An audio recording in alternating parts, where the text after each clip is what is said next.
తాకట్లో ఉన్న మీ బంగారాన్ని విడిపించి ఆ రోజు ఆన్లైన్ రేటుకి కొంటాం. Sharma gold company.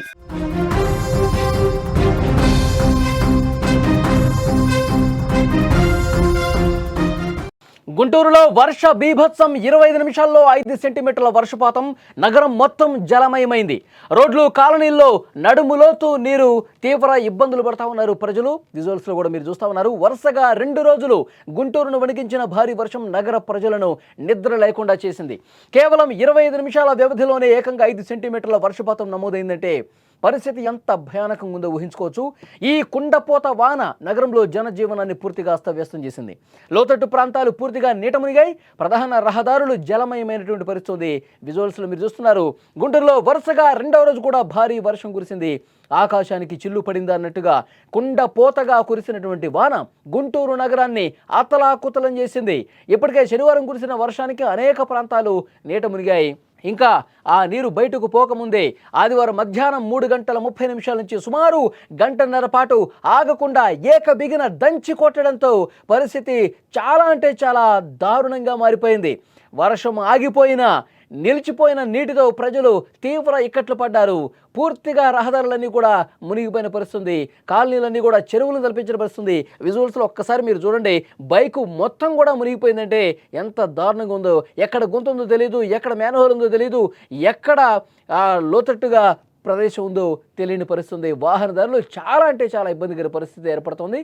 అక్కడ నడుచుకుంటూ వెళ్ళేవాళ్ళు కూడా చాలా ఇబ్బందికర పరిస్థితుల్లో మొత్తం అండర్ గ్రౌండ్లో చూశారు. ఒక్కసారి అక్కడ చూడండి పరిస్థితి. అటువైపు నుంచి ఈ అండర్ పాస్ నుంచి వెళ్ళటానికి ఎంత ఇబ్బందికర పరిస్థితి ఉందో మనం చూస్తూ ఉన్నాం. పెద్ద ఎత్తున అక్కడ వాటర్ నిలిచిపోవడంతో అనేక ప్రాంతాలు గుంటూరులో చాలా ఏరియాస్లో కూడా ఇదే విధంగా పరిస్థితి ఉంది. అక్కడ కాలనీ వాసులు నరకాన్ని చూసినటువంటి పరిస్థితి ఉంది.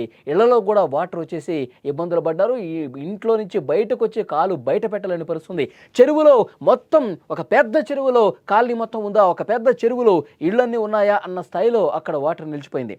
ఈ భారీ వర్షాల వల్ల గుంటూరులో జనజీవనం పూర్తిగా స్తంభించింది.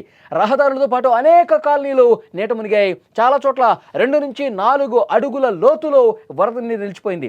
మురుగునీటితో కలిసిపోయినటువంటి వర్షపు నీరు రోడ్ల మీద చెరువుల్లా కనిపిస్తుంది. అనేక షాపింగ్లు కూడా అక్కడ షాపులు ఉన్నాయి, షటర్లు ఉన్నాయి. కమర్షియల్ కాంప్లెక్స్ సెలార్స్లోకి నీరు పోటెత్తడంతో అక్కడ పార్క్ చేస్తున్నటువంటి కార్లు, బైకులు కూడా మునిగిపోయిన పరిస్థితి. అక్కడ ఉన్నటువంటి ప్రజలు ఎంత ఇబ్బంది పడుతున్నారో మీకు అర్థమవుతోంది. వర్షం కారణంగా అక్కడ ఏటీ అగ్రహారం కావచ్చు, శాంతినగర్, ఆకులవారి తోట, గాజులవారి వీధి, సర్కారు బావి వీధి, మహాత్మా గాంధీ నగర్, కేవీపీ కాలనీ, శివరాం నగర్ వంటి అనేక ప్రాంతాలు కూడా మునిగిపోయాయి. పీకలవాగు పరిసర ప్రాంతాల్లోని ఇళ్లలోనైతే వరద నీరు భారీగా చేరింది. చాలా ఇళ్లలోకి కింది అంతస్తులు పూర్తిగా నీట మునిగిపోయాయి. ఇంట్లో ఉన్న వాళ్ళ మీద కూడా అంతస్తులకు పైకి వెళ్ళి దాచుకోవాల్సిన పరిస్థితి ఏర్పడింది. గుంటూరులో ట్రాఫిక్ పూర్తిగా స్తంభించిపోయింది. కంకరగుంట, 3 అంతస్తుల అండర్ బ్రిడ్జిల కింద భారీగా నీరు నిలిచిపోవడంతో వాహనాల రాకపోకలు నిలిచిపోయాయి. విజువల్స్లో చూడండి, భారీగా ట్రాఫిక్ జామ్ కూడా అయినటువంటి పరిస్థితి. అసలు నడుచుకుంటూ పోవటం కూడా కష్టంగా మారిపోయింది. అక్కడ చూడండి, నాలాలన్నీ కూడా ఉప్పొంగి ప్రవహిస్తున్నాయి. రోడ్ల మీద ఉన్న వాటర్ పూర్తిగా కింది ప్రాంతాలని, లోతటి ప్రాంతాలని ముంచెత్తున్నటువంటి సిచ్యువేషన్ కనిపిస్తుంది. ఎవరూ కూడా బయటకు రాలేని పరిస్థితుంది.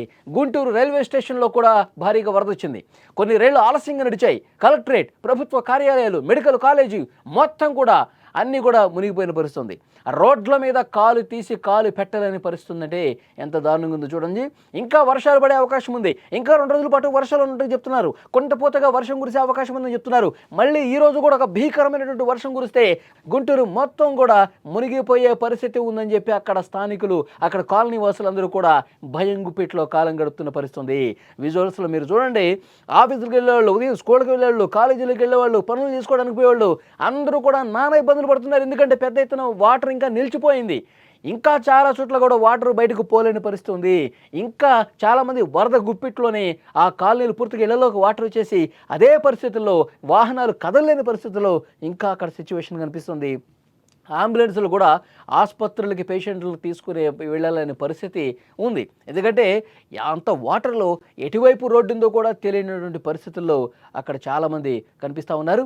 కొంతమందిని పునరావాస కేంద్రాలకు తరలించే ఏర్పాట్లు కూడా చేస్తూ ఉన్నారు. కొంతమందికి ఆహారం, పాలు కావచ్చు, మెడికల్ కావచ్చు, ఇలాంటి ఎమర్జెన్సీ వస్తువులు ఏవైతే ఉన్నాయో అవి కూడా తెచ్చుకోలేనటువంటి దుర్భర పరిస్థితుల్లో కొన్ని కాలనీలు కనిపిస్తున్నాయి. సో అధికార యంత్రాంగం స్పందిస్తోంది. అధికార యంత్రాంగం అక్కడ ఎవరైతే బాధితులు ఉన్నారో వరద బాధిత ప్రాంతాలుగా కొన్ని కాలనీస్ని గుర్తించారు.